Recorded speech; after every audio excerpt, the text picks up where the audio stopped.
Hi. So I think that it might help with the assignment that you're about to do. The So hopefully this provides some information for you that will help with a extra credit assignment. Let me get rid of that. Um, so first, I wanted to point out federal budget. When you talk about the budget, you're talking about taxes, that's revenues, and expenditures or spending. And let me go through each of them in turn, just to give you a little bit of substance to it. Before I do, though, just as a reminder that you've got two terms to keep in mind. One is the deficit. The deficit you'll hear used a lot, and that refers to the annual difference between our revenues and our spending, how much our spending exceeds the revenues, the money, the taxes that we bring in. The debt is the other idea, and that's the sum of all of the previous deficits. So if you take each year, we have a deficit, and we owe money for every single year we have a deficit. The way a deficit works is when we don't have as much money available on hand to fund our spending. The government borrows. It borrows by selling bonds, but a bond is basically like getting a loan, and the government has to pay them back over time with interest. So the more debt you have, the higher your payments are going to be each year. And when interest rises, it's higher as well. But that's the debt versus the deficit. So where we are right now, you can see our spending is the top line, and the tax collections or revenues is the second line.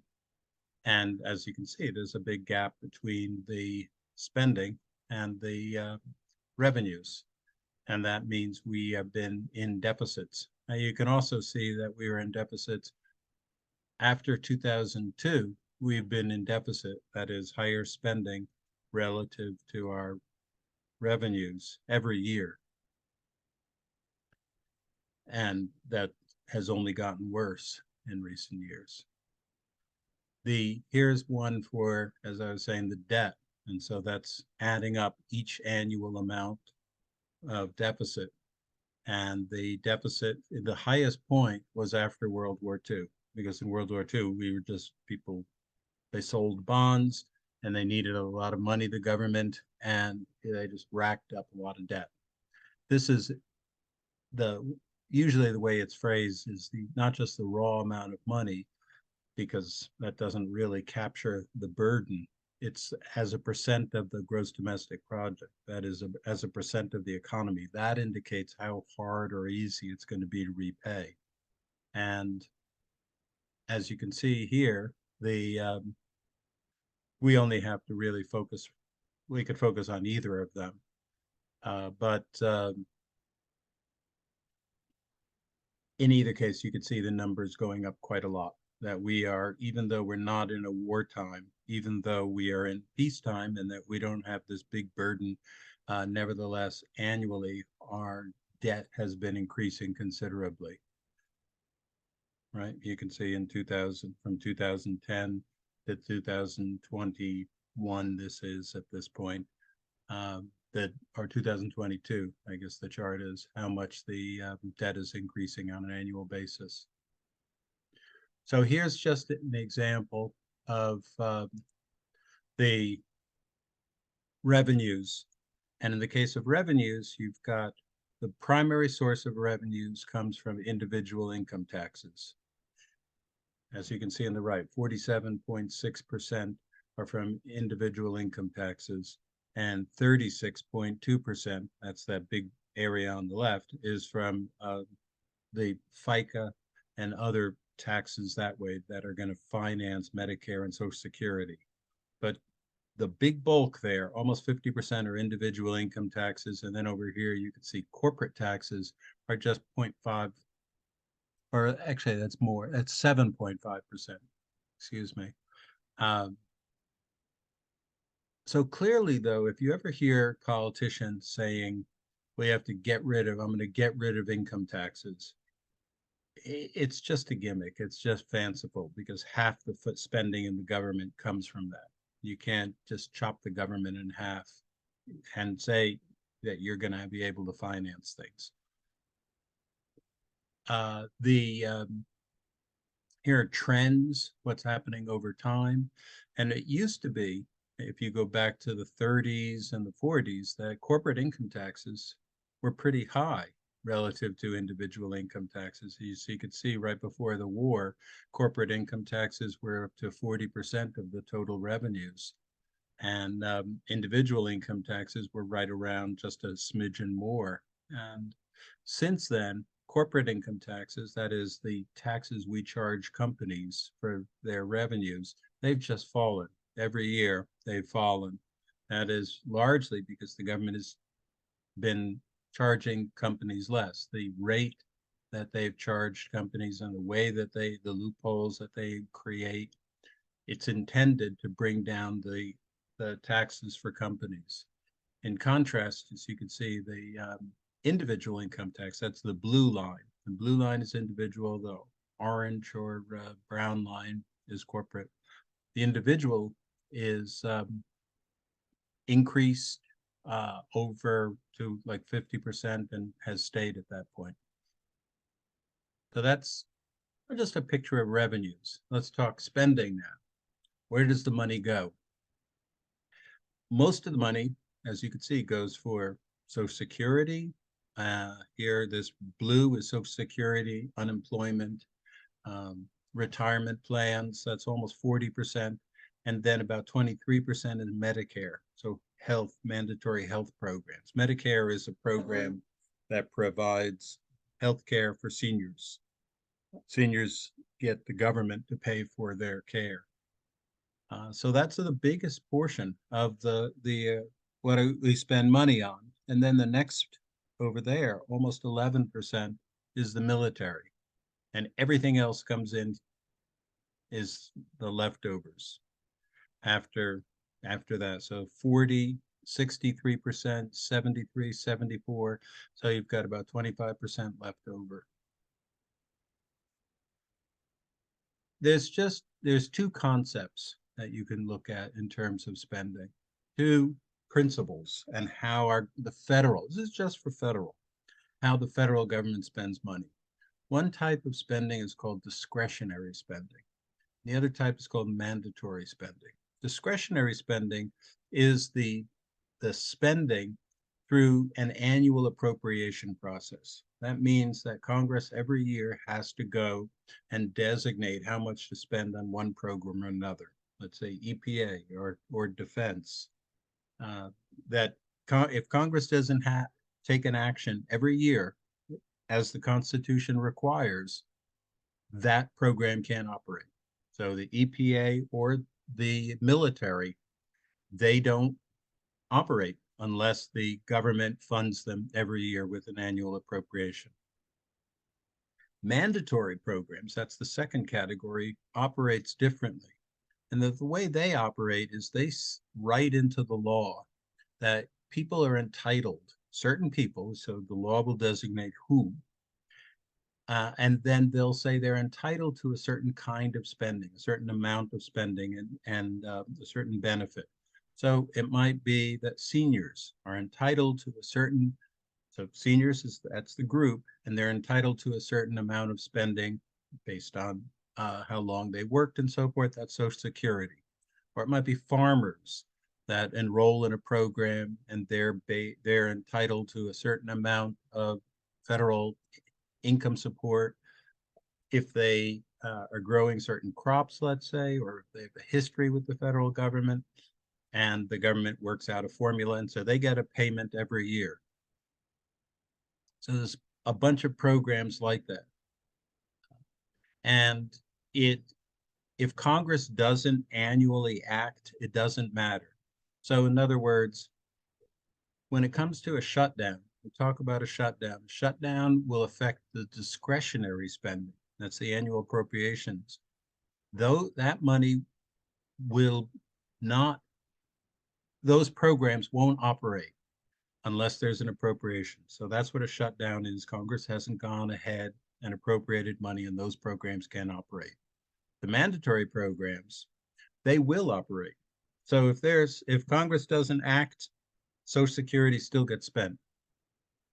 Medicare still happens. If a senior goes in and wants to get a hip replacement, they can do that. They don't have to wait for Congress to act. So how much is in there? As you can see, about 73% of the budget, of the total federal budget, is mandatory spending. That's the entitlements or automatic spending. There's different names for it. And a mere 23% is discretionary spending. And interest is the remaining portion, which grows, by the way, when interest rates rise. But the biggest chunk of spending is mandatory spending. And so I'll just add another thing. If you hear politicians saying they want to balance the budget, they want to cut, reduce the deficits to zero, and they don't want to touch mandatory spending, and they only want to go after discretionary spending, then it's a gimmick. And this is just a picture of for discretionary spending, how it works. So for instance, mandatory spending, the president can't veto it because there's not an appropriation bill to veto. So president puts together, he submits his budget to Congress. It goes through these various processes. You can see here the appropriation committees are meeting, and then it goes to the president. That just reflects discretionary spending. And here's what discretionary spending goes for. About half of it is for the military, and the rest of it is for all these other programs. So NASA is in there. The FBI is in there. The Department of State is in there. The EPA, the Fish and Wildlife Service, the Department of Transportation. Most of the things that you think of that the government does is in just this little portion of the federal budget. So if you go back to here, half of this or so, almost half, is in the military.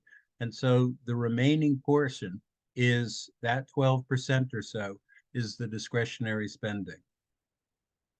And that funds most of the government. So that's discretionary spending.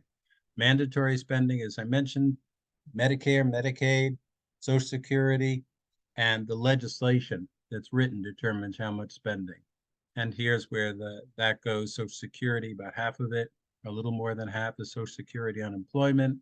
Medicare, the health insurance programs are about 30%. That's the biggest bulk. And then there's small amounts like in other areas, a few road programs, agriculture programs are mandatory spending, but most of them are these things. So as I mentioned, the deficit is pretty big, and in many years it's been growing. I mean, this is extraordinary. As you can see, it went up a lot during COVID. That's what starting in 2021 and a bit of 22 are COVID related. And 2009, you go back to 2009, and that was the Great Recession. So usually it's been like $500 million or something like that, 400 billion. Having it up there at 1.4 trillion is crazy high. What is driving our deficits, and what does it look like? So just as a couple of things to look at, where it's coming from, the biggest, so this is not so much related to the blip from COVID. This was actually done before COVID, okay? And it was just looking where was the increased spending coming from. And most of that is coming from the increased mandatory spending, especially that healthcare spending had been going up quite a lot, as you can see, and big increases in Medicare. This pie chart is showing the increases in spending, and 87% of our future increases in spending, not including COVID spending, but 87% was coming from Social Security, Medicare, Medicaid, and interest rates. And you can, see that as more people retire, for instance, the baby boomers retire, as more of them retire, the demands on Social Security go up. More people are getting Social Security money. as healthcare costs rise, the cost of Medicare and Medicaid rise. And where it's not rising is discretionary spending. And this just shows you where discretionary spending has gone since the 70s. And the 70s, it was 10% of the economy, the gross domestic product, and it's just fallen ever since. And we're down now to about not even 6% is, I guess, right here in 2000, where are we, 2020? So we're at about not quite six, 5.75 or something, is how much discretionary spending there is. And it is close between defense and non-defense. Is it from government employees? So this gray area is local government, not the federal government. The yellow is state government, so there's some increases there. The blue is the federal government. And as you can see, the federal employees has been essentially flat for most of the time. The biggest increases have been the local employees, but federal employee numbers have fallen. So when you're looking ahead and thinking, what am I going to do to balance the budget? Because the extra credit is getting you the opportunity to think through what you want to do to balance the budget.